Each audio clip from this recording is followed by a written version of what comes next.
The sport's brutal. You know, I do think of it as a gladiatorial sport, and it's not just about forehands and backhands. It's also about how tough you are, how much sacrifice and how much you're prepared to hurt emotionally, physically, and mentally to go and get a win.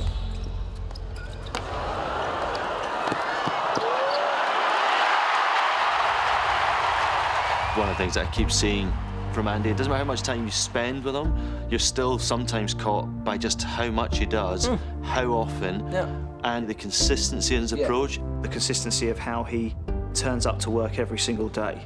His actions, his behaviours, his habits, in terms of getting his work done. We saw it in that pre-season. There was days where he had media commitments, he had everything going on, but he still found time to get the extra sessions in.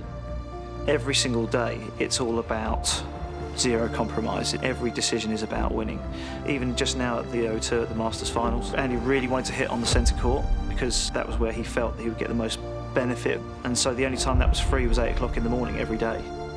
So we'd meet up 7 in the morning and go and practice. At the Tour Finals, 2015, where Andy had lost a couple of matches and he was out with his coach at the time, Bjorkman, hitting ball after ball after ball, trying to find and search for answers. In the early days of working with Andy, a lot of it was about building his base. 6-week blocks. First few weeks was not really any tennis, just doing a lot of physical work. We need to put quite a bit of muscle bulk on him so that he could produce lots of force. And also we need to make sure that his engine could last for the rigours of the 5-set matches that he was about to embark upon. Him and his team and his trainers at the time, Matt Little included, along with Jez Green, saying, look, we're going to build you for the future, not for what you can achieve at 19, 20, 21. Oh, my goodness me! What a way to clinch it!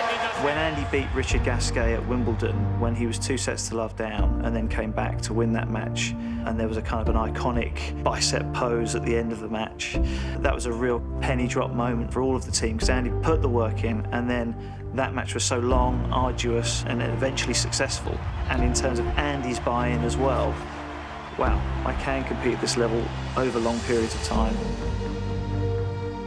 The thing that we've seen with you and your training with Andy is there's an awful lot of transfer, isn't it? I like to focus a lot on doing conditioning work on the court in Andy's tennis drills. If you're lucky enough to have a sandpit nearby you or even a beach, there's so much crossover into tennis from working on different surfaces, making him do different tennis drills, sprint drills, medicine ball drills in sand, which is a lot kinder on his joints, but massive carryover into what he's trying to do on the court. The other aspect, of course, is the amount of rest that we need to make sure he gets throughout the year. Keeping that balance between pushing him hard and enabling him to rest and recover is a fine line we tread every single week. Look at him at 29 years old and he's now #1 in the world. Yeah, and his body's robust enough to keep going. Exactly. Everyone was saying, oh, he's going to fatigue at the end of this year. You've won so many matches to get to #1.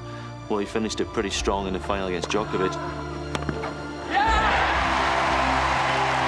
After Andy beaten Novak the other night, the first conversations were, okay, we can still improve, we can still get better, there's still things we can work on here. We're forever looking to find solutions, ways to improve, things he can be better in. We've seen some of the antics that Andy and his team get up to. If someone loses one of the exercises, the forfeits they had to do. You have to enjoy what you do, you have to love what you do, you have to surround yourself with people that you enjoy being around as well as respect. We saw Matt Little in this unbelievable pink ballerina type outfit one time because he lost one of the matches on court.